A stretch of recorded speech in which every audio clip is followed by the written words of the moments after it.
ابھی میں کچھ 2-3 سال سے سرکاری جامعہ یونیورسٹی سے وابستہ ہوں. مطلب میرا اب شہر جو ہے وہ مائگریٹ میں کر چکا ہوں اسلام آباد میں. صحیح صحیح صحیح.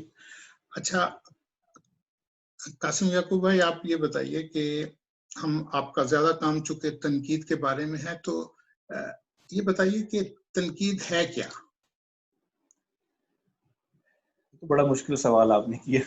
اصل میں تنقید ججمنٹ ہے، اور مطلب لٹریچر کی، ادب کی، تخلیقی فن پاروں کی ججمنٹ ہے. ان کی ججمنٹ صرف یہ نہیں ہے کہ آپ نے کوئی فیصلہ جیسے کوئی کورٹس میں فیصلے ہوتے ہیں، آپ نے کوئی فیصلہ صادر کر دیا، بلکہ آپ اس کی ڈائمینشن کو کھولتے ہیں، آپ تعبیریں کرتے ہیں، آپ امکانات دکھاتے ہیں، پھر تشریح کرتے ہیں، توضیحات پیش کرتے ہیں، دلائل سے، آبجیکٹیو ٹول سے آپ اس کی انٹرپریٹیشن کرتے ہیں، اس کو کھولتے ہیں. ایسا یہ تخلیقی عمل سے بہت مختلف عمل ہے، اور اسے آپ تخلیقی عمل کا حصہ نہیں کہہ سکتے یا اس کی بائی پروڈکٹ نہیں کہہ سکتے جو ہمارے یہاں تصور موجود ہے کہ یہ اس کی کنیز ہے تخلیق کی.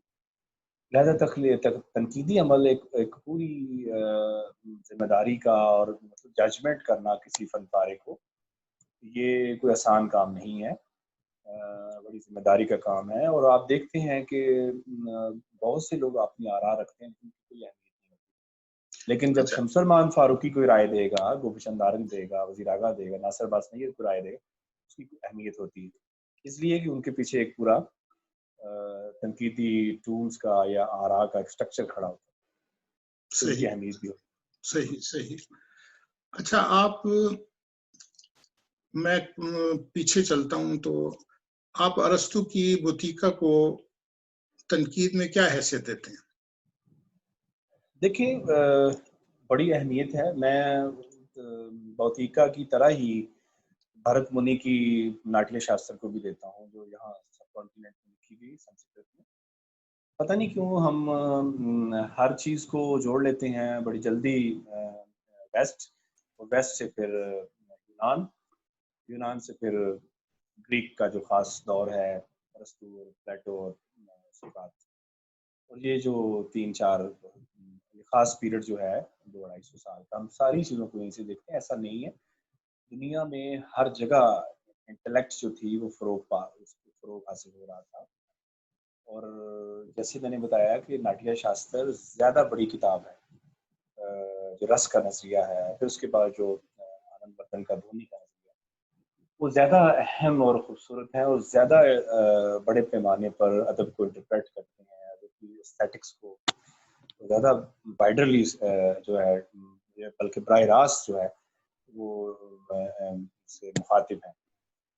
لیکن چونکہ ہمارے ہاں وہ چونکہ ویسٹ کے پاس چونکہ وہ گریک ہے، اور وہ اپنی کرتے ہیں ہر جگہ، وہ لے کے آتے ہیں، اور اپنی انہوں نے بوتیکا کو، پولیٹکس کو ہر جگہ رکھا ہے. اس میں کوئی شک نہیں کہ انہوں نے بہت سے ٹریجک اور کامیڈی جو تھاٹس تھے وہ ڈفرینشیٹ کیا، اور بڑا خوبصورت بائیفرکیٹ کیا ادب کو، کس طرح ادب کام کرتا ہے، اور ادب کیا ہوتا ہے، ادب کیا نہیں ہوتا. یہ بڑے جینن سوالات تھے جو تھریٹیکل کرٹیسزم کے واسطے میں اٹھائے، اور میرے کہنے کا صرف مقصد ہے کہ یہاں بھی بہت بڑے سوالات اٹھائے گئے، لیکن شاید ہم اس طرح اس پہ توجہ نہیں دیتے، یا ابھی ہماری کرٹیسزم جو ہے اس پہ پوری طرح توجہ نہیں دے رہی. گوپی چند نارنگ نے اس پہ بہت اہم سوالات ہمارے ہاں جیسا کہ ابھی آپ نے کہا کہ مغربی تنقید کی طرف ہم چلے جاتے ہیں. مغربی، میرا اپنا ماننا یہ ہے کہ ہم تنقید میں مغرب کی تقلید کرتے ہیں. کیا وجہ ہے کہ ہمارا ناقد جو ہے اپنا تنقیدی رویہ ابھی تک طے نہیں کر سکا؟ نہیں، ایسی بات نہیں ہے. اردو کی شاید آپ بات کر رہے ہیں. جی جی.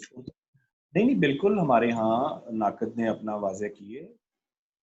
مثلاً دیکھیں آپ حسن عسکری صاحب کو دیکھیں کہ انہوں نے ایک ٹریڈیشن تھیوری دی کہ ادب جو ہے وہ ٹریڈیشن سے بنتا ہے، اس کی ایک میٹافزیکل ٹریڈیشن ہوتی ہے ہر معاشرے کی، اور جہاں نہیں ہے وہ معاشرے ٹریڈیشنل معاشرے نہیں ہے. انہوں نے پورا تھیورائز کیا، اور بے شک انہوں نے رہنے گنوں سے لیا، لیکن انہوں نے اپنے تناظر میں اس کو پیش کیا، اس کو جوڑا، پھر اس کو ایکسٹینڈ کیا سلیم احمد نے، اور پھر ایک پوری لاٹ جو ہے اس پہ کام کر رہی ہے، دیکھ رہی ہے. دیکھیے ادب جو ہے یا کرٹیسزم جو ہے، یہ تو انٹرپریٹیشن کا نام ہے. تخلیق کے لیے ضروری نہیں ہوتا کہ آپ کسی تنقیدی ٹول کو استعمال کریں یا کسی فکر کو، آپ تو ایک کیفیت کو استعمال کریں، کیفیت بہاؤ میں آپ لکھتے جاتے ہیں. لیکن جب آپ کرٹیسزم کے لیے بیٹھتے ہیں، لکھتے ہیں، تو آپ نے پھر اس کو بتانا ہوتا ہے کہ یہ فن پارہ جو ہے کہاں پلیس کر رہا ہے، اس کی کیا اہمیت ہے، اس کی کیا معنی ہے، اس کے اندر کون کون سی جہاد، مانوی جہاد نمایاں ہو رہی ہیں، اس کے اندر کتنی تعبیریں آ رہی ہیں، اس کی ویلیو ججمنٹ کیا ہے، یہ کہاں کھڑا ہے، اس کی روایت سے، ماضی سے آگے آنے والے فن پاروں پہ کیا اثرات ہیں. تو یہ محض تاثراتی کام تو نہیں چلے گا نا، اس لیے آپ نے پھر کوئی نہ کوئی تھیورائز کرتے ہیں، اس سے بناتے ہیں، جوڑتے ہیں، اور پھر کوئی کنکلوڈ کرتے ہیں. جی اچھا، یہ جو ہمارا یہ آج کا جو ناقد ہے، زمانہ حاضر کے جو ادبی مسائل ہیں ان کا احاطہ کرنے کے قابل ہے؟ جی جی بالکل، کیوں نہیں کر رہے ہیں. اور یہ آپ ضرور کہہ سکتے ہیں کہ کم ہو گیا ہے ہمارے ہاں یہ رجحان.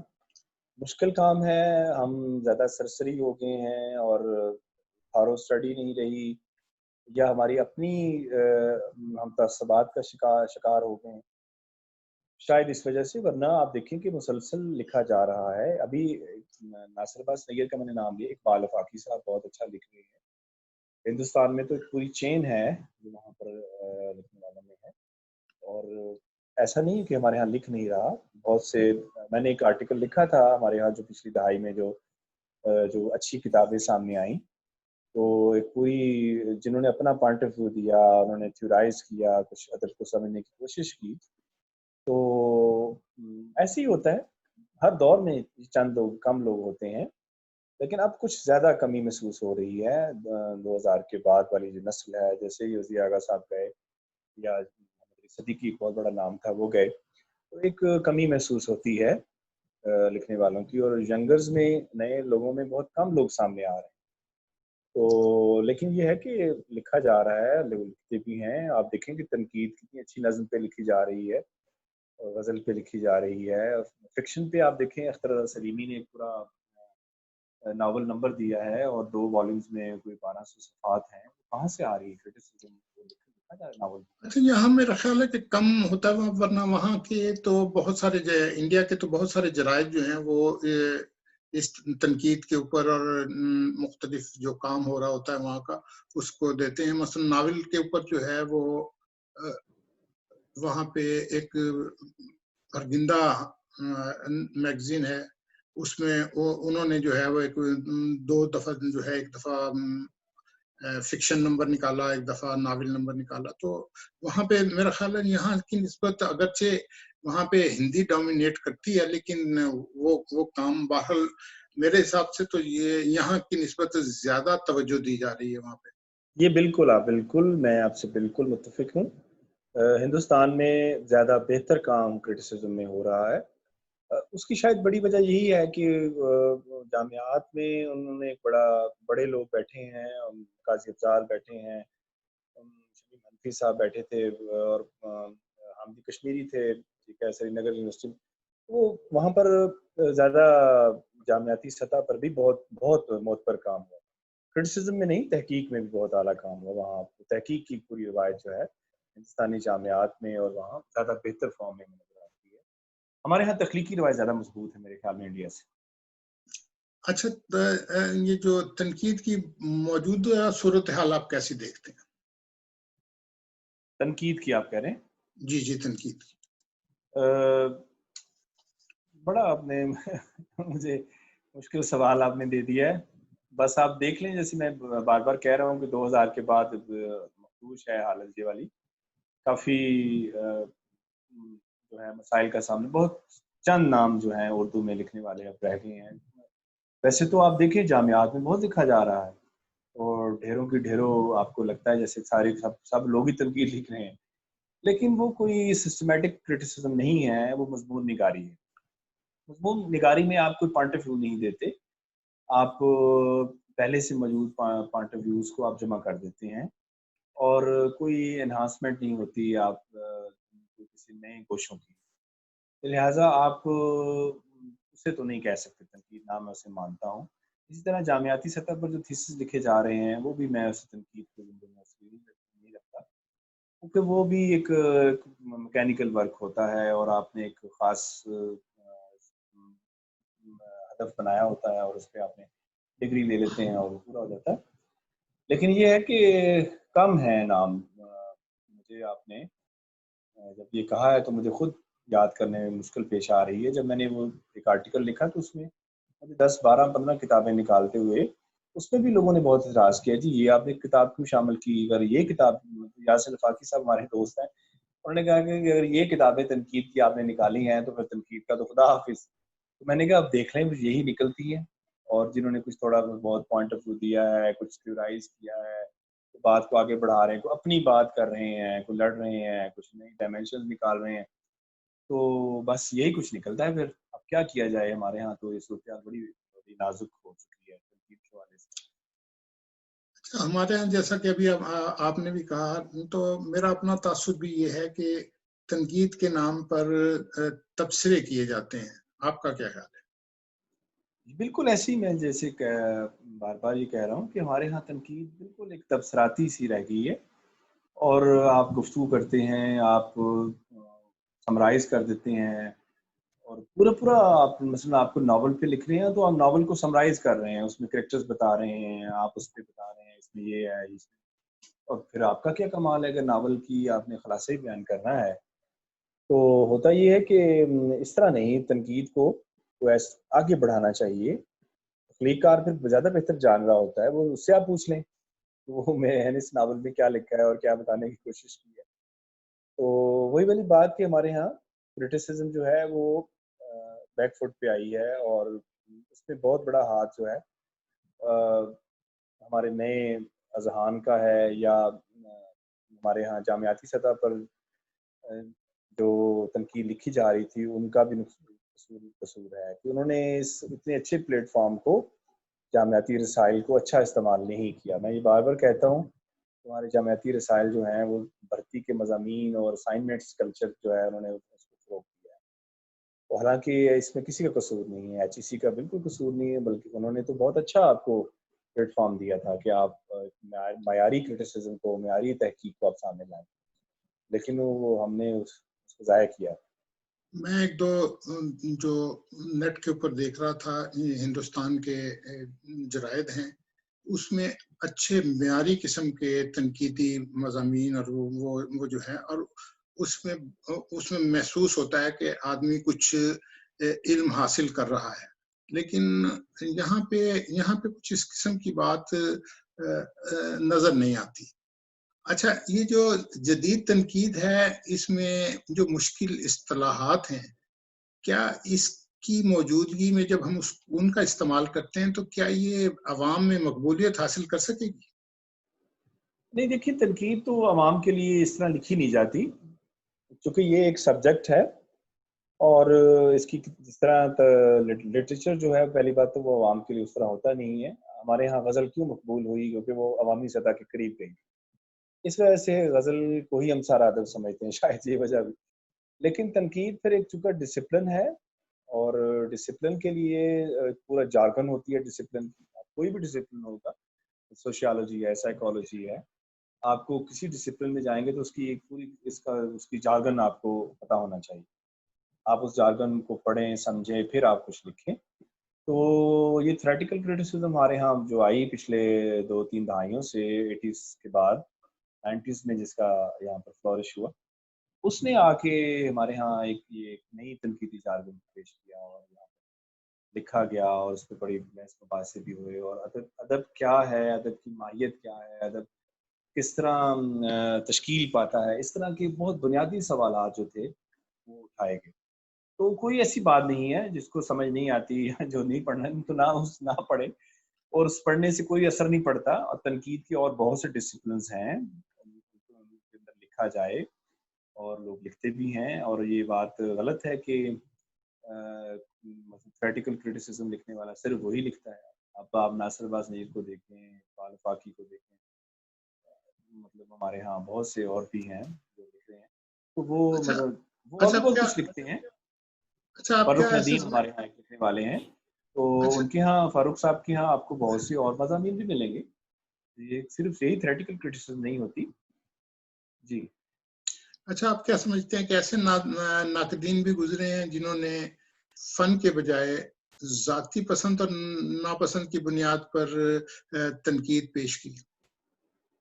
جی جی بالکل ہوتا ہے، اور ایسی تنقید جو ہے وہ پھر ظاہری بات ہے وہ پرولونگ نہیں ہوتی، لمبی نہیں ہوتی. لیکن ایسے ناقدین بھی ہیں جنہوں نے اپنی پسند کو یا اپنی ججمنٹ کو انہوں نے بڑی دیانتداری سے پیش کی. دیکھیے تنقید ہے ہی ایک سبجیکٹو میٹر، یہ میری ذاتی رائے ہے، یہ میرا پازیٹیو معنوں میں استعمال کر رہا ہوں، اس میں تعصب ہونا لازمی ہے. تعصب سے مراد یہ ہے میری ترجیحات ہیں، میری اپنی پلیسمنٹ ہے جہاں میں کھڑے ہو کے چیزوں کو دیکھ رہا ہوں. اگر میری کوئی ججمنٹ نہیں ہے یا میری کوئی تعصب نہیں ہے، تعصب پازیٹیو معنوں میں، یا میری کوئی ترجیحات نہیں ہے، تو اس کا مطلب میں تو پھر خلا میں بیٹھا ہوں نا، تو تنقید تو وہ نہیں ہوتی. نہیں تو تو اس لیے اس سے میرا خیال ہے کہ ادب پارے کو نقصان نہیں پہنچتا. نہیں بالکل. مثلا آپ کے سامنے اگر 5 لوگ ہیں، آپ تو پانچوں میں سے آپ کو کہنا چاہیے کہ اس میں بہت بڑا کون ہے. اس میں نقصان والی تو بات نہیں. اسی طرح بحث پڑتی ہے. فیض صاحب کے بارے میں کہا وزیر اعلیٰ نے کہ انجماد کی ایک مثال 60s میں کہا جب فیض صاحب عروج پہ تھے. کیا آج دیکھیں آج ہم یہ مانتے نہیں ہیں. توازن کی ایک مثال انہوں نے کہا وزیر مزید امجد کو. نظم جدید کی کروٹیں، ان کی کتاب بڑی مشہور کتاب. تو آج دیکھیں انہوں نے دیانتداری سے رائے دی. اگر فیض صاحب کی اس گرینچر میں ہوتے تو شاید وہ یہ رائے نہ دے سکتے. تو ایمانداری سے انہوں نے اپنے خیالات کا اظہار کریں. آپ تعصب پازیٹیو تعصب جو ہے وہ بالکل دکھائیں. آپ یہ نہ ہو کہ آپ کہیں کہ نہیں جی میں مجھ سے ناراض نہ ہو جائیں یا فلاں بندہ جو ہے مجھ سے، وہ نہیں ہونا چاہیے میرے خیال میں. صحیح صحیح صحیح. اچھا شمس الرحمان فاروقی اور شمیم حنفی جیسے نقاد کیا ہمارے ہاں موجود ہیں؟ اب تو میرے خیال میں اس سطح کے سینئرز میں نہیں ہے، لیکن بڑا خوشائن جھونکا ہے ناصر عباس نیر کا.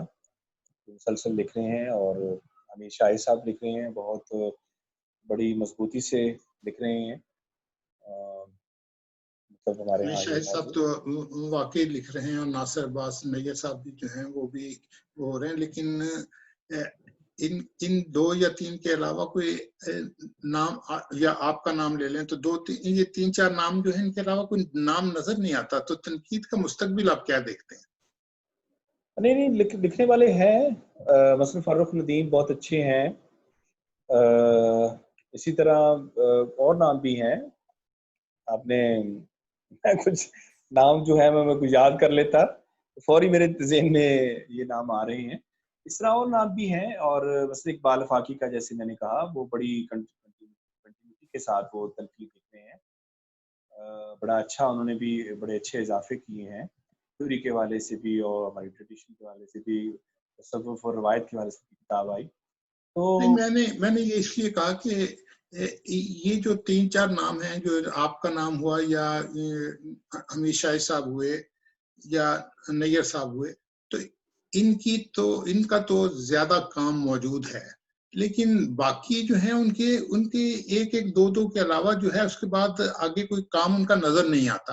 اس ریفرنس سے میں یہ بالکل میں اسی لیے یہی بات کر رہا تھا کہ وہ تھارو کرٹیسزم جو ہے کہ باقاعدہ لکھی جائے اور اپنا موقف جو ہے بار بار دہرایا جائے، نقطہ نظر ہو. اصل یہاں راولپنڈی میں روش ندیم اور صلاح الدین درویش ہیں. بہت اچھا ایک ان کا اپنا نقطہ نظر ہے. صلاح الدین درویش جو ہیں وہ مطلب وہ کیپٹلسٹ اپروچ کے ساتھ چیزوں کو دیکھتے ہیں. ان کا ایک اپنا مٹیریلسٹک اپروچ کے ساتھ چیزوں کو دیکھتے ہیں. ان کا ایک اپنا پوائنٹ آف ویو ہے. صلاح الدین درویش صاحب کی میرے خیال ہے کہ ایک آدھ کتاب ہی آئی ہے جو جو تنقید کے ریفرنس ہے کام کر رہے انہوں نے لکھا انہوں نے لکھا، ان کی 3-4 کتابیں ہیں، 5 کتابیں ہیں ان کی، اور وہ مادی نظریے جو ہیں ادب کے، وہ اس حوالے سے مسلسل لکھ رہے ہیں۔ اچھا، پھر روش ندیم کو میں بڑی ویٹیج دیتا ہوں، وہ ایک پروگریسو پوائنٹ آف ویو کے ساتھ مسلسل لکھ رہے ہیں، اور یہ الگ بات ہے کہ انہوں نے کمپائل نہیں کیا۔ اس کے علاوہ پہلے ان کا کام بھی ہمارے سامنے 3-4 کتابوں کی شکل میں ہے، تو اس کا مطلب لکھ رہے ہیں ناصر کی طرح۔ ظاہری بات ہے ہم لوگ اس طرح نہیں لکھ پا رہے، یا جس طرح انڈیا میں جس طرح آپ نے نام لیے ہیں، شمی منفی صاحب کا، فاروقی صاحب کا، گوپی چند نارنگ کا، قاضی افضال کا، وہاں پر واقعی وہ بہت زیادہ منظم ہو کے وہاں پر روایت موجود ہے۔ چلیں اب ہم تنقید سے نکل کے ایک جنرل ادب کی طرف آتے ہیں، تو تخلیقی رویوں میں بڑا ادب کیا ہوتا ہے؟ کیا اردو میں بڑا ادب پیدا ہوا؟ جی بالکل، ہمارے ہاں بڑا ادب موجود ہے۔ سب سے بڑھ کر دیکھنا یہ ہوتا ہے کہ اس کا پوئٹک ایکسپیرینس کیا ہے، وہ کس پوئٹک ایکسپیرینس میں آپ کو شامل کر رہا ہے۔ ہم زیادہ تر عادی ہیں واہ کے، اور وہ ہمیں سوٹ کرتی ہے غزل۔ اب آپ دیکھ لیں، بلا مبالغہ میں آپ سے مطلب آپ کو بتا سکتا ہوں، دعویٰ کر سکتا ہوں کہ تخلیقی ادب، شعری ادب میں نظم میں زیادہ بڑا ادب آیا 20ویں صدی۔ اس میں راشد سے لے کے صدق حسین خالد سے لے کے مجید امجد موجود ہیں، اخترالنعمان موجود ہیں، فیض صاحب سے لے کے، اور آپ یہاں حسین جعفری، آفتاب اقبال، شمیم تک آئیں، یا ہمارے جو نئے نوجوان ہیں ان میں سعید احمد ہیں، یا شاہد اشرف تک آپ دیکھیں، تو یہ لوگ جو نظم لکھ رہے ہیں، انہوں نے بہت بڑے بڑے اینگل سے ادب کو دکھانے کی کوشش کی ہے، بڑی بڑی کہہ لیں کہ ایسی جہتوں سے ہمیں متعارف کروایا ہے جن کو پہلے نہیں مس کیا گیا۔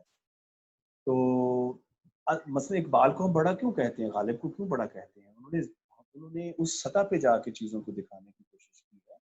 مثلا جب اقبال یہ کہتا ہے کہ میں ہی تو ایک راز تھا سینہ کائنات میں، تو نے یہ کیا غضب کیا، مجھ کو بھی فاش کر دیا، میں ہی تو ایک راز تھا سینہ کائنات میں، تو ہم بڑا اقبال کو کیوں کہتے ہیں کہ وہ کہاں سے جا کے کیا بات کر رہا ہے، تو زندگی کی یا ہماری مطلب جو ہمارا جو وجدان ہے، گیان ہے، اس کو کہاں سے جا کے پکڑنے کی کوشش کرتا ہے شاعری میں، ادب میں، یا تخلیقی رویوں میں۔ تو اس لیے نظم میں بہت بڑے بڑے رویے آئے ہیں۔ مجید امجد کے حوالے سے آپ دیکھیں، میں نے کچھ آرٹیکلز لکھے ہیں کہ وہ چوٹیوں تک کو وہ دیکھ رہا ہے، اور وہ کہہ رہا ہے کہ یہ جو ہے یہ ہماری دانش سے بڑی دانش ہے ان کی، کہ یہ جو سوچتی ہیں کہ میں نے اپنے سامان اٹھا کے میں نے وہاں تک اپنے دل تک کیسے پہنچنا ہے، یہ جو سوچنا ہے اس چونٹی کا ہماری دانش سے بڑی دانش۔ اس طرح کی چیزیں مجید امجد کے ہاں آئی ہیں، راشد کے ہاں دیکھیں، میرا میرا جی کے ہاں، آفتاب اقبال، اختر حسین جعفری، اور آپ تو منیر نیازی کے ہاں دیکھیں کیسی کیسی سطحوں کو مس کیا گیا ہے۔ غزل میں اتنا بڑا آرٹ نہیں آیا، اس میں میرا یہ مطلب نہیں ہے کہ غزل میں آیا نہیں ہے، میں کہنے کا نظم کے مقابلے میں غزل میں کم بڑا آرٹ آیا۔ پھر دیکھیں ہمارے ہاں ناول لکھے گئے، اس میں کوئی شک نہیں ہے، عزیز احمد کے ناول دیکھیں، کوثر حیدر کے دیکھیں، تارڑ صاحب تک آپ آئیں، اور یہ نوجوان جو لکھ رہے ہیں، عاطف علیم لکھ رہے ہیں، اور آصف بٹ لکھ رہے ہیں، اور کاشف رضا لکھ رہے ہیں، اچھا ان ناولوں تک آپ آئیں تو آپ، ابھی میں نے گلمینا پڑھا، میں حیران ہوا کہ ایسا خوبصورت ڈاکومنٹ انہوں نے تیار کیا ہے زید سید نے۔ تو ایسی بات نہیں ہے کہ ہمارے ہاں لکھا نہیں جا رہا، مطلب یہ ہے کہ مجموعی طور پر ہم زوال کا شکار ہیں، پورا معاشرہ جو ہے تہذیبی حوالے سے، پولیٹیکل حوالے سے، معاشی حوالے سے کٹ آف ہے دنیا سے، اور ڈکلائن کا شکار ہے، تو ہمارے تخلیقی رویے بھی شاید پھر اس کا ہائی لائٹ نہیں ہوتے۔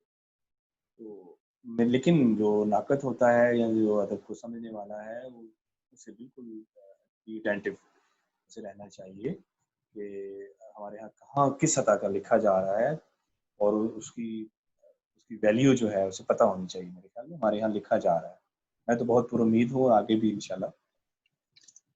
اچھا، اب آپ نے سلینگ زبان پر بھی کام کیا، اردو سلینگ لغت جو ہے وہ ترتیب دی، یہ سلینگ زبان ہے کیا؟ اچھا، یہ ایک بڑا دلچسپ سا موضوع ہے، آپ نے بحث چھیڑ لی ہے یہ والی.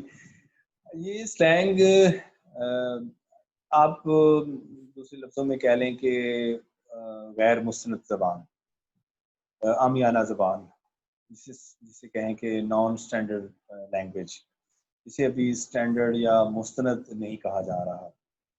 اور زبان معاشرے، کیونکہ زبان تو بنائی ہی معاشرے، بنتی معاشرے سے ہے، لیکن یہ ہے کہ معاشرہ پھر خاص لفظوں کو مستند کہتا ہے، خاص جارگن کو مستند کہنا شروع کر دیتا ہے، خاص وکیبلری کو، خاص سینٹکس کو وہ مستند کہنا شروع کر دیتا ہے، اور خاص کچھ سینٹکس یا جملے یا جو گروپ آف ورڈز ہوتے ہیں ان کو وہ کہتا ہے کہ یہ سلینگ ہے، نان اسٹینڈرڈ ہیں اور ٹیبوز ہیں، ان کو مت بولیں یا برے ہیں.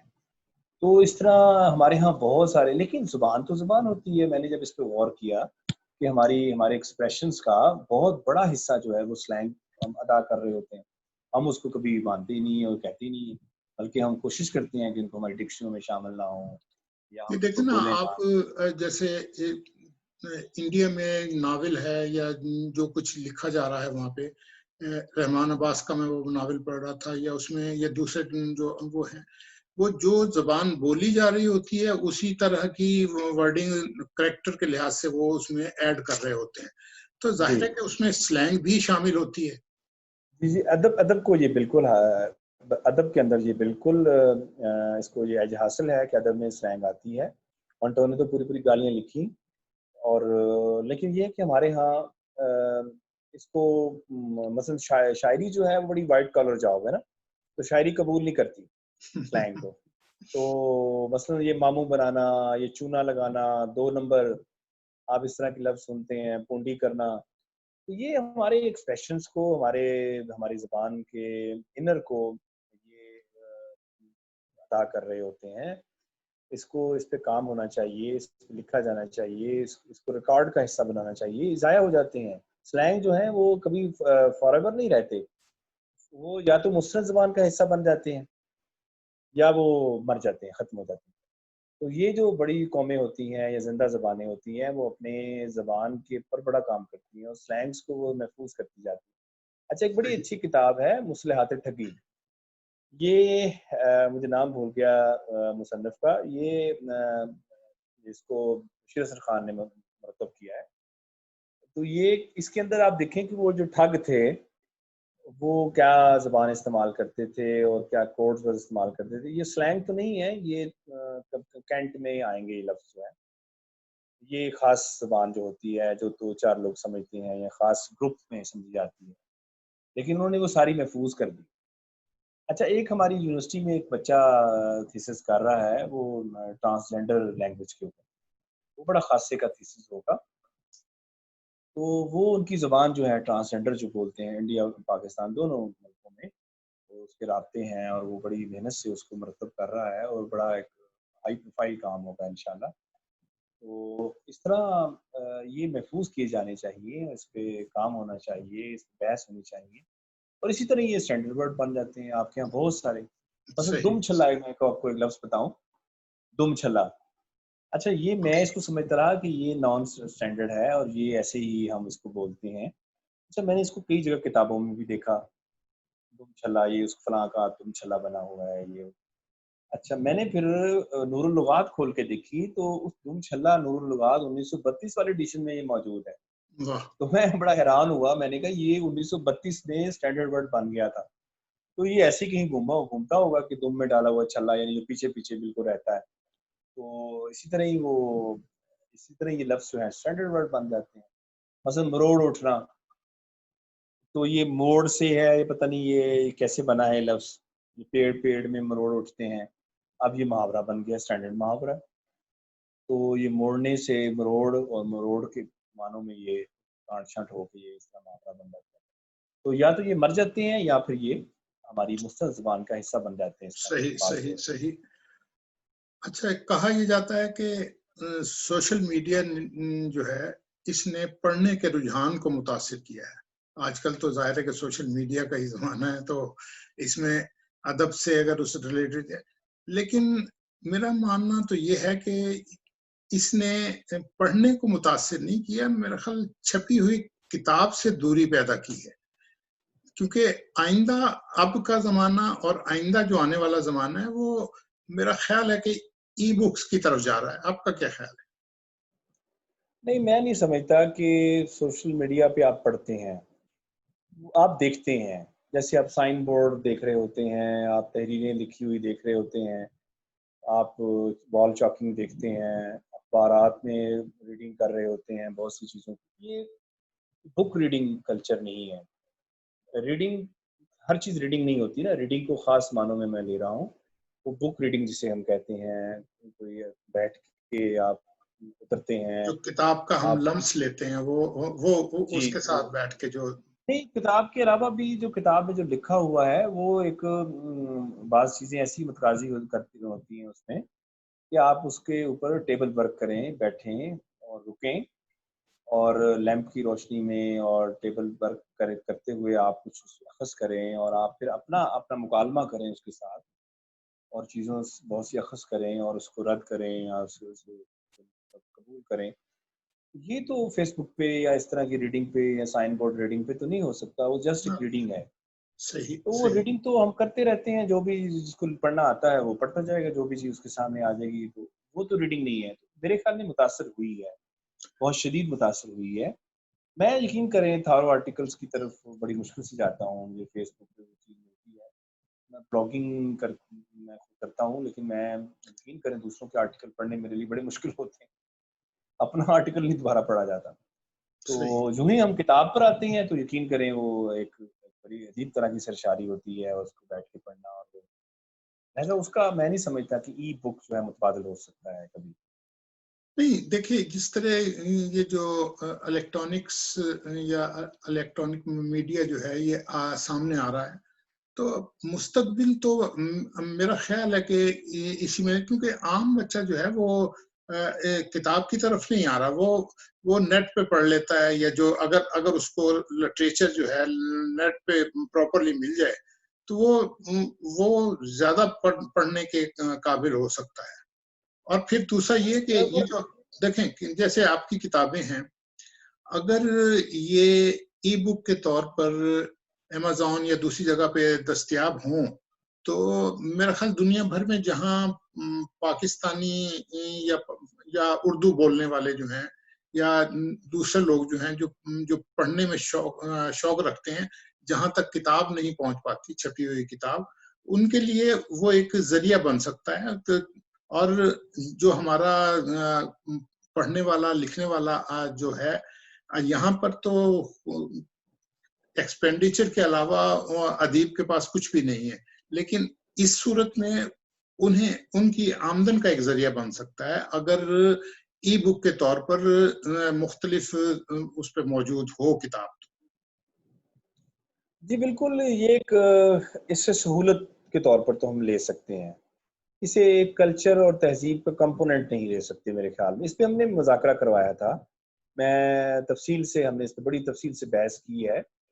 2017 میں نکات 14 جو ہے 14th ایشو نکات کا جو ہے، اس پہ ہم نے بہت تفصیل سے اس پہ بحث کی ہے. اور کچھ لوگوں کی رائے یہ تھی کہ یہ ریپلیس ہو جائے گا یہ کلچر سارے کا سارا. ایسا نہیں میرے خیال میں ممکن. میں نے ابتدائیہ پڑھا تھا تو میں نے اس کی مخالفت کی تھی. یہ ہمیں بظاہر لگ رہا ہے ایسے، اور ایسا اگر ہونا ہوتا تو یہ بہت دہائیاں ہو چکی ہیں کمپیوٹر کو آئے. 3 دہائیاں بہت بڑا ٹائم ہوتا ہے، یعنی 90s سے لے کے اب تک کتاب ریپلیس نہیں ہو پا رہی. اس کی کیا وجوہات ہیں؟ چلے ہمارے ہاں تو ابھی ہم پرانی نسل کے لوگ ہیں نا، تو ہم لوگ پچھلی کلچر سے جڑے ہوئے ہیں. لیکن جو نئی نسل آ رہی ہے وہ دھڑا دھڑ کتابیں خرید رہی ہے، اور اتنی کتابیں بکتی ہیں وہاں پر، اور ایکول ان کی ریٹس ہیں. آپ دیکھ سکتے ہیں بہت سے سروے کر کے ایکول پرچیزنگ ریٹس ہیں، یعنی وہ بھی لے لیتے ہیں. اور بس وہی والی سہولت کی بات ہے. سہولت تو یہ بہت اچھی ہے، خاص پر ریسرچ پوائنٹ آف ویو سے یہ بہت اچھی چیز ہے کہ آپ کو ریسرچ کرنی ہو تو آپ کہاں سے ڈھونڈیں کتاب، کہاں جائیں، کہاں سے منگوائیں. ڈاک کے ذریعے آ رہی ہے، ایک پراپرٹی کسی کے پاس پکڑی ہوئی، اس نے میری کتاب میرے پاس ہے، تو وہ چیز جو ہے وہ ختم ہوگی اس سے. لیکن کتاب کا بہرحال متبادل میرے خیال میں وہ ہاں میڈیکلی بھی. ہاں اب یہ اس لحاظ سے تو یہی آپ ٹھیک کہہ رہے ہیں. اچھا یہ بتائیے کہ غزل اور نظم کے مقابلے میں ناول کیوں زیادہ پڑھا جا رہا ہے؟ یہ بڑی دیکھیں نا آپ، بڑی دلچسپ بات ہے کہ ہمارے ہاں غزل کی کتاب بالکل نہیں بکتی، نہ ہی وہ پڑھی جاتی ہے اس طرح، نہ ہی ہمارے ہاں نظم اس طرح پڑھی گئی. ہمارے دوست ہیں سعید احمد، انہوں نے ایک طویل نظم لکھی، لیکن آپ دیکھیں کہ وہ اس طرح نہیں پڑھی گئی. میں نے کئی کتابیں پیش کی ہیں، دوستوں کی بہت سی چیزیں آتی ہیں، لیکن یقین کریں کہ وہ نہیں، واقعی نہیں لوگ اس طرح پڑھتے، اور بس ایک سرسری ریڈنگ جو ہے وہ زیادہ غالب رہتی ہے. لیکن ناول جو ہے بڑا مقبول ہوا. اچھا شاید اس کی یہ وجہ ہے کہ وہ زندگی کے بہت قریب ہے. زندگی کی ریالٹیز، زندگی کی تلخییں اس قدر زیادہ گمبھیر ہو گئی ہیں کہ ایسے ناول جو زندگی کی کچھ نئے انکشافات کرتے ہیں، اور خاص طور پر ایک سٹوری ٹیلنگ میں، تو وہ شاید زیادہ ہارٹ کرتے ہیں، ہم اس کے قریب زیادہ جاتے ہیں اور بھاگتے ہیں. اور مجھے خود بھی ریڈنگ کرتے ہوئے بہت مزہ آیا. میں نے پچھلے 6 ماہ میں کچھ 4-6 ناول پڑھے، مجھے بہت مزہ آیا. میں ایک سحر میں رہا، اور رک رک کے میں نے خس و خشاک زمانے پڑھا، اور مجھے ایسے لگ رہا تھا میں جیسے زمانوں کی سیر کر رہا ہوں. میں نے کاشف رضا کا ناول پڑھا، عاطف علیم کے میں نے ناول پڑھے، اختر رضا سلیمی کے میں نے 2 ناول پڑھے. مجھے ایسے لگ رہا تھا جیسے میں واقعی ایک دنیا جہان سے کی سیر کرتا ہوا آ رہا ہوں. تو اس میں کوئی شک نہیں کہ ناول جو ہے ہمیں زندگی کے ایسے سے انکشافات کروا رہا ہے، یا ہم سننا چاہتے ہیں. ہر چیز چونکہ انکشاف کی زد میں ہے، اور ہر چیز ہم جان چکے ہیں، اور ہم کوئی ایسی ہڈن چیزوں کی طرف جانا چاہ رہے ہیں. اچھا زندگی کا یہ پہلو بھی ہے، زندگی کا یہ پہلو بھی ہے، تو ناول وہ پہلو کھول رہا ہے. اس لیے میرے خیال میں لوگ ناول کو زیادہ پڑھتے ہیں، اور شہر میں آتے ہیں، اس کی فضا کو زیادہ انجوائے کرتے ہیں. اچھا آپ ایک اہم جریدے کے مدیر ہیں، کہا جاتا ہے کہ عدالت جو ہے، جو مدیر کے اندر کی باقی صلاحیتیں ہیں ان کو کھا جاتی ہے، تو کیا آپ کا کیا خیال ہے، یہ درست ہے؟ نہیں بالکل ایسا نہیں ہے. میں نے تو اپنے رسالے کو صرف اپنا ایک اپنی ریڈنگ کے لیے کی شیئرنگ رکھا ہے کے طور پر لیا ہے. میں نے اس کو نہیں بنایا کہ میں اس کے اندر آپ دیکھیں کہ میری تحریریں اس میں نہیں، اس جو لیٹسٹ ایشو آیا میری تحریر ہی کوئی نہیں، تو میں اس میں تحریریں اپنی نہیں شائع کرتا. آصف رفیع مرحوم جو تھے وہ بڑا خوبصورت جملہ کہا کرتے تھے کہ وہ کون سا مدیر ہے جو جسے اپنے رسالے میں چھپنے کی ضرورت ہو، تو پھر تو وہ مدیر نہیں ہے. مدیر تو وہ ہوتا ہے جو لوگوں کو چھاپے. تو میں نے اب دیکھیں 550 صفحات کا ہے، یہ لیٹسٹ ایشو آیا ہے. تو کوشش یہی ہوتی ہے کہ آپ مطالعے میں دوسروں کو شیئر کریں، جو آپ پڑھ رہے ہیں، جو اچھا لٹریچر جو ہے وہ سامنے لے کے آئیں، اور ایک معیاری ایک پکچر جو ہے ادب کی پیش کریں. اور ہے بالکل ہے ایسا، بالکل غلط ہے کہ ادب جو ہے لکھا نہیں جا رہا. 6-8 مہینے میں تو بہت ہے. آپ دیکھیں ہمارے دوست جو ہیں مبین مرزا صاحب، باہر دوسرے مہینے لے کے آ رہے ہیں مکالمہ، اور انتہائی معیاری ہوتا ہے. میں حیران ہوتا ہوں، میں ان سے پوچھتا ہوں کہ آپ یہ کیسے اتنا معیاری لٹریچر کہاں سے نکال لاتے ہیں؟ ہم تو کہتے ہیں کہ لٹریچر تو مر گیا ہے، نظر ہی نہیں آتا. تو بالکل اچھا مدیر یہ کھاتا ایک نہیں ہے. اگر مدیر لکھنے والا ہے، پڑھنے والا ہے، اور اس کا سبجیکٹ ہے، تو بلکہ اس کی ایکسٹینشن ہوتی ہے بلکہ رسالے سے. اچھا میں نے ایک چیز غور کی، آپ کے میرے خیال 17-18 اس کے شمارے آ چکے ہیں نکات کے. 17 ایشو آ چکے ہیں. 17واں ایشو آیا ابھی. لیکن ایک اہم نام ہے میرے نزدیک کہ اس میں ظفر اقبال نظر نہیں آتے. اس کی کیا کوئی خاص وجہ ہے؟ ظفر اقبال کی کالموں میں ہم جو نظر آ جاتے ہیں، اس لیے کوئی ضرورت نہیں پڑتی. اچھا دیکھیں ظفر اقبال صاحب سے میں نے واقعی کچھ ابھی چیز نہیں مانگی، اور ایک میرا پوائنٹ آف ویو رہا ہے ہمیشہ سے کہ آپ میرا نہیں بلکہ بہت سارے ادب کے طالب علموں کا یہ پوائنٹ آف ویو ہے کہ آپ کوئی بھی تجربہ کریں، اس کو پھر آپ تجربہ بنا کے دکھائیں، وہ محض ایک تجربے کی سطح پر نہ رہ جائے، اس کو کچھ بنا کے بھی دکھائیں۔ تو ظفر اقبال صاحب نے کھلواڑ جو کیا ہے ہماری غزل کے ساتھ اور ہمارے ادب کے ساتھ، تو میرے خیال میں وہ ایک کھلواڑ صحیح ہے، انہوں نے کچھ بنا کے نہیں دکھایا۔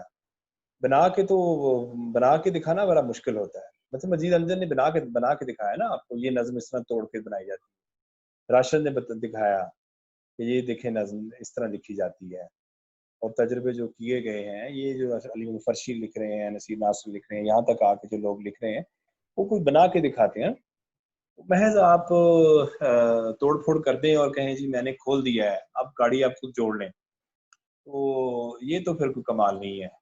ویسے بھی ان کی شاعری جو ہے وہ منجمد ہو گئی بھی ہے، وہ اب نیا کچھ نہیں لکھ رہے، وہ وہی جو انہوں نے اب تک لکھ لیا ہے اسی کو دوہرا رہے ہیں، میرا اپنا تاثر ہے۔ چلیں یہ تو ہم اس کو ایکسکیوز کر سکتے ہیں کیونکہ ٹائم بھی تو بہت، ان کی 84-85 ایئر ایج ہے، تو ایک وقت آتا ہے کہ آپ 70 کے بعد آپ کی توانائی اس طرح نہیں رہتی، تو ہم دے سکتے ہیں انہیں گنجائش، لیکن یہ ہے کہ جو انہوں نے اب تک لکھا ہے ٹوٹل، وہ عطاء اللہ قاسمی والی بات کہ ان کا جب کلیات آیا اب تک، تو انہوں نے کالم لکھا، اس کا عنوان تھا اب تک آخر کب تک،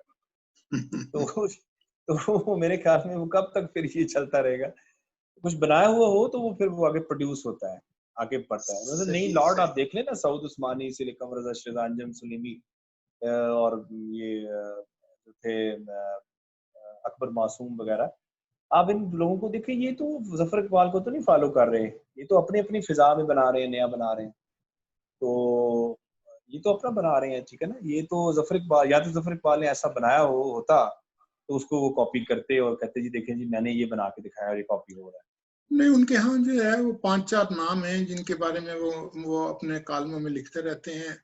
ویسے میں نے ایک شاعر ہیں قمر رضا شہزاد، ان سے پوچھا تھا کہ بھائی آپ کے بارے میں انہوں نے لکھا کہ یہ میری توسیع ہے، اور پھر بعد میں انہوں نے کہا کہ اس کو تو لکھنا ہی نہیں آتا، انہوں نے ناولوں میں جو کیا، تو آپ ان کے مقلد ہیں، تو انہوں نے کہا کہ بھائی مسئلہ یہ ہے کہ انہوں نے مجھ سے خود چیزیں مانگی تھیں اور اس پہ انہوں نے لکھ دیا، پھر جب بعد میں جب میں ان کے ساتھ اس طرح جڑا ہوا نہیں رہا تو انہوں نے جو ہے میرے خلاف ناول لکھنا شروع کر دیے، کالم، کہ جی میرا جو ہے یہ میں نے اس کے قمر رضا شہزاد کے بارے میں ایک کالم لکھا تھا جس کے نتیجے میں قمر رضا شہزاد کا ایکسیڈنٹ ہو گیا، تو اس طرح کے کالم لکھ کے اپنے آپ کو اپنی طرف واپس بلانا جو ہے بہرحال ایک رویہ ہے۔ فیصل آبادیوں نے بہت اچھا کیا تھا، وہ ایک جو سیر زہزیان بنائی تھی، تو وہ بڑا ایک زبردست انہوں نے ایک مذاق اڑایا تھا، اور بعد میں ظفر اقبال صاحب کو ویلکم بھی کہا کہ چلیں جی ٹھیک ہے آپ کریں، مسئلہ وہ ہے کہ وہ ڈسکس ہوتی ہے نا، کتاب سیر زہزیان ڈسکس ہوتی ہے، تو ڈسکس ہونا ان کا مسئلہ ہے، تو وہ ڈسکس ہوتے رہتے ہیں، دیکھیں اب ہم بھی ڈسکس کر رہے ہیں، تو ڈسکس ہونا ان کا مسئلہ ہے۔ صحیح۔ اچھا، اب ہم آتے ہیں آپ کے جو بطور شاعر آپ کی جو اہم ہے، آپ کی غزلیں منفرد ہیں، ان میں ایسی چمک ہے جو جدید ترین غزل کی نمائندگی کرتی ہیں، تو کس چیز نے آپ کو شاعری کی طرف راغب کیا، اور آپ نے شاعری کو ہی کیوں ذریعہ اظہار بنایا؟ دیگر اصناف بھی تھیں، ناول تھا یا افسانے تھے یا دوسری اصناف تھی، یہ تنقید تو خیر ایک الگ، جیسا کہ آپ نے خود بھی کہا کہ تنقید جو ہے وہ تخلیق کے ضمن میں نہیں آتی، تو تخلیق کے ضمن میں جو ہے دوسرے کو کیوں نہیں اپنایا آپ نے؟ ہاں یہ ویسے اب میں بھی کبھی کبھار سوچتا ہوں کہ مجھے اگر کوئی ایسا ماحول ملتا تو شاید میں فکشن کی طرف جاتا، میرا بہت دل کرتا ہے میں فکشن لکھوں، میں اپنے مزاج کے بہت قریب پاتا ہوں فکشن کو بھی، ظاہری بات ہے فکشن لکھنا تو آسان نہیں ہے، اس کے لیے آپ کو بہت جڑنا پڑتا ہے، اور آپ بہت مشکل سے آپ کو ایک پلاٹ تیار کر پاتے ہیں، بڑے ناول کی میں بات کر رہا ہوں، کہانی لکھنا تو چھوٹے موٹے ناول کی تو بڑا آسان ہے، ہم بنا بھی لیتے ہیں۔ تو شاعری بس میں نے جیسے میں نے بتایا کہ میں نے جب قدم رکھا لٹریچر میں تو مجھے اس وقت زیادہ نہیں ہارڈ کیا، میں شاعری ہی کرتا رہا۔ پھر میں کچھ دیر دور بھی رہا شاعری سے، تنقید زیادہ میں کرنے لگا، تو اب میں پھر دوبارہ کچھ سالوں سے 2-4 سالوں سے 6 سالوں سے میں زیادہ لکھ رہا ہوں، تو فکشن کی طرف بھی میرا دل کرتا ہے۔ میں انشاءاللہ کوشش کروں گا کبھی زندگی میں پلاٹس میرے پاس موجود ہیں، کبھی لکھ سکوں کوئی ناول بڑا کچھ ایسی چیز۔ تو یہ جو ابھی تو اس سلسلے میں 2-4 سوال اور پوچھنا چاہوں گا، لیکن اس سے پہلے اگر آپ اس یہ جو ہمارا سکیل سی گفتگو چل رہی ہے اس کے درمیان اگر آپ کوئی اپنا کلام جو ہے شیئر کریں تو پھر ہم آگے چلتے ہیں شاعری کے بارے میں۔ اچھا چلے میں سنا دیتا ہوں۔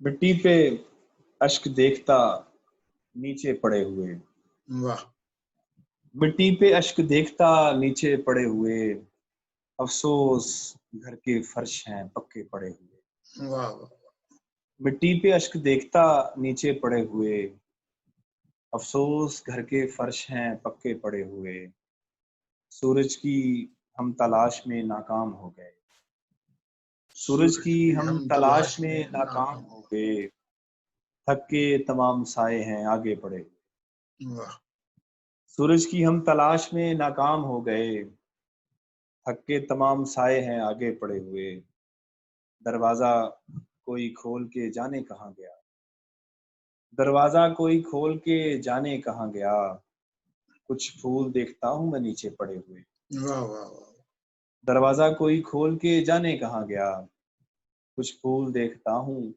میں نیچے پڑے ہوئے، الحمدللہ روح پہ ایک زخم بھی نہیں، الحمدللہ الحمدللہ آپ نے روح بہت خوب ماندہ ہے۔ ایک زخم بھی نہیں ہے جسم پر مگر میرے دھبے پڑے ہوئے، واہ واہ واہ، الحمدللہ روح پہ ایک زخم بھی نہیں ہے جسم پر مگر میرے دھبے پڑے ہوئے، بوڑھی تو آنکھیں ہوتی ہیں منظر کبھی نہیں، بوڑھی تو آنکھیں ہوتی ہیں منظر کبھی نہیں، صدیوں سے ویسے ہی ہیں نظارے پڑے ہوئے، صدیوں سے ویسے ہی ہیں نظارے پڑے ہوئے، ایک سمت کر رہا ہوں اشارہ میں دیر سے، ایک سمت کر رہا ہوں اشارہ میں دیر سے، ہیں اس جگہ پہ میرے نشانے پڑے ہوئے، واہ، ہیں اس جگہ پہ میرے نشانے پڑے ہوئے، دروازہ کوئی کھول کے جانے کہاں گیا، کچھ پھول دیکھتا ہوں میں نیچے پڑے ہوئے۔ جی بس۔ اچھا، آپ نظم اور غزل دونوں میں طبع آزمائی کرتے ہیں، کس سینس میں جو ہے وہ آپ زیادہ آسانی سے شعر کہہ لیتے ہیں؟ مجھے نظم میں زیادہ آسانی محسوس ہوتی ہے، نظم میں زیادہ فلو میں رہتا ہوں، نظم میں لکھتے ہوئے مجھے زیادہ خوشی محسوس ہوتی ہے۔ باقی اوورآل شاعری سچی بات یہ ہے کہ میں نے اس کو بائی پروڈکٹ ہی ہمیشہ بنا کے رکھا ہے جب سے میں تنقید کی طرف آیا یا دوسرے مطالعے کی طرف، تو اس لیے شاعری میری اس طرح ترجیح نہیں رہی، جب میں فضا میں ہوتا ہوں خاص طرح کی تو پھر میری خواہش ہوتی ہے یا میں لکھنے پہ مائل ہوتا ہوں۔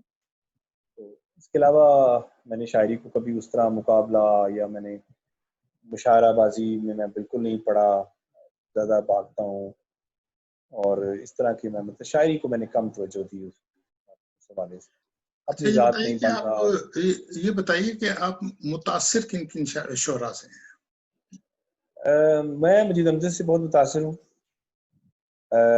اقبال کو میں نے بہت پڑھا، میں نے بہت یاد کیا ہوا ہے علامہ اقبال کو، اقبال میرا بڑا فیوریٹ رہا۔ اس کے علاوہ اگر آگے آئیں تو مجھے آج کے دور میں اکبر معصوم بہت پسند ہے، لیاقت علی اعظم بہت پسند ہے، انجم سلیمی مجھے بہت پسند ہے۔ تو انجم سلیمی صاحب کو میں کہتا ہوں کہ بعض شعر آپ کو جو بھول جاتے ہیں مجھے وہ یاد ہوتے ہیں، ان کے اشعار میں دہراتا رہتا ہوں، مجھے بہت قریب لگتے ہیں اپنے ساتھ۔ تو بس یہ میں نام میں لینا چاہوں گا۔ بہت زیادہ میں نے اچھا، دیکھا پڑھا۔ جو تازہ ترین شاعری کے رجحانات ہیں اور جدید تر لب و لہجہ کے ایسے کون کون سے شاعر ہیں جو آپ کے حلقہ احباب میں آئے؟ بس اب رہنے دینے میں نام لوں گا تو پھر لڑائیاں پڑ جائیں گی، وہ فلاں کا نام نہیں، فلاں کا نام نہیں، فلاں کا نام نہیں۔ نہیں، وہ ویسے تو بندہ وہ ہوتا ہے کہ اس میں سے ایسے لوگ ہیں کہ جو ضروری نہیں ہے کہ یہ میں وہ نہیں کہہ رہا کہ آپ کو یہ پسند، میں تو یہ کہہ رہا ہوں کہ جو آپ کے حلقہ احباب میں آئے۔ جیسے میں نے بتا رہا ہوں کہ فیصل آباد میں ایک بڑا اچھا ماحول تھا، عماد اظہر تھے، علی زریون تھے، ہم احمد سلیم رفیع تھے، ثناء اللہ ظہیر تھے اور یاور نقوی تھے۔ ہم اکٹھے ہی ایک ہی وقت میں ہم سامنے آئے تھے 99 میں، اور تقریباً ہم ایک ہی محلے میں رہتے تھے، اور اس طرح ہمارا ملنا جلنا بڑا فیصل آباد میں بڑا ایکٹیو تھا۔ ہمارے سینئرز میں انجم سلیمی، اشرف دوسری، شاد اشرف، یہ نام بڑے اہم تھے، اور ہم مطلب ان سے متاثر بھی تھے اور ابھی تک ہیں بھی۔ تو یوں یہ میری بہت زیادہ حلقہ احباب میں قریب ہے۔ تو جی، تو اب آخر میں پھر ایک دو غزلیں یا نظم جو آپ کو زیادہ پسند ہو۔ ایک نظم میں سنانا چاہوں گا بس۔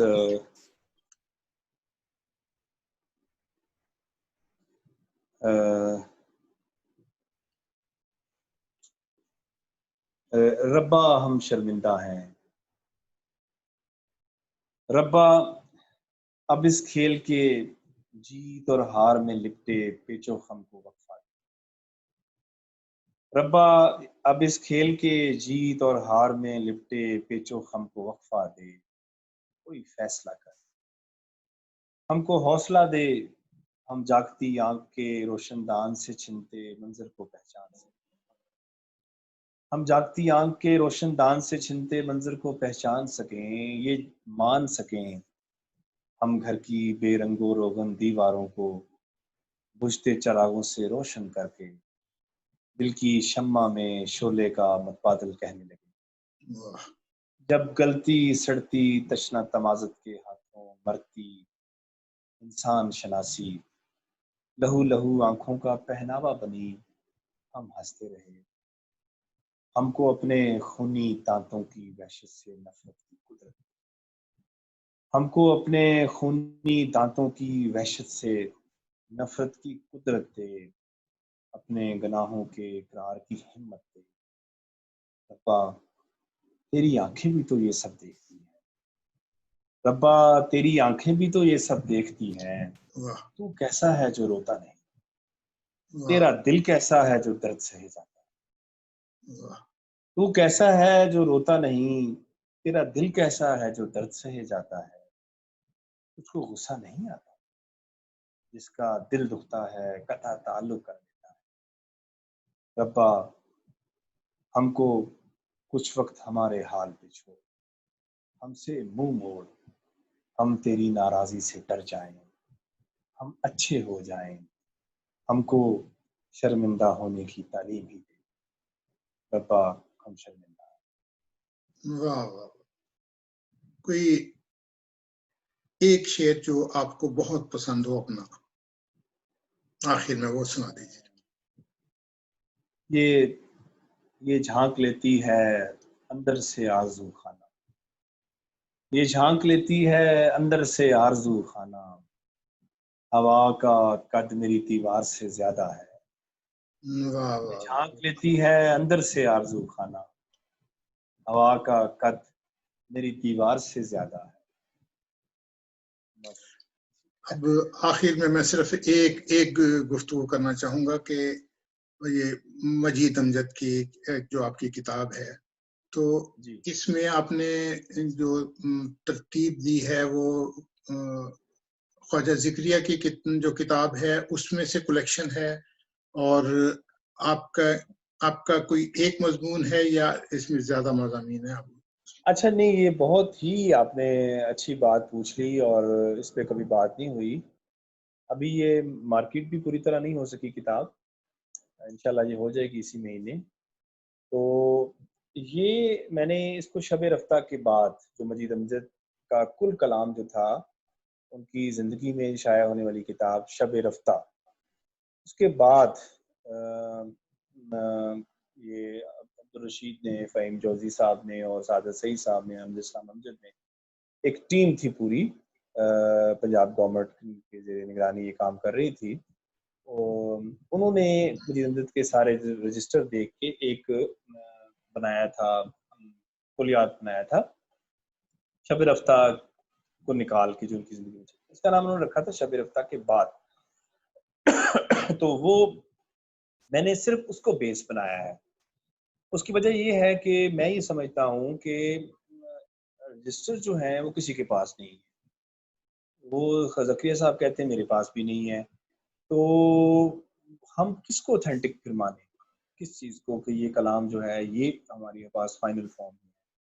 مجید امجد کی زندگی میں چھپنے والی صرف ایک کتاب تھی یا کچھ نظمیں تھی جو مختلف رسائل میں چھپی، ان کی تعداد وہ کتاب تھی جو ان کو خود بھی پسند نہیں آئی تھی، جو ہے شب رفتہ جو ہے جی شب رفتہ، حالانکہ وہ بہت بڑی کتاب ہے اور ٹرننگ کتاب ثابت ہوئی بعد میں، اور وہ دیکھیں کہ وزیر اعلیٰ صاحب اس کو کتنا پہچان رہے تھے اس آدمی کو، انہوں نے 1966 میں شام اور سائے اپنی کتاب کا دیباچہ مجھے سے لکھوایا، وہ اس کی اہمیت سائے بال میں بیٹھے بھی جان رہا تھا مجھے وزیر اعلیٰ۔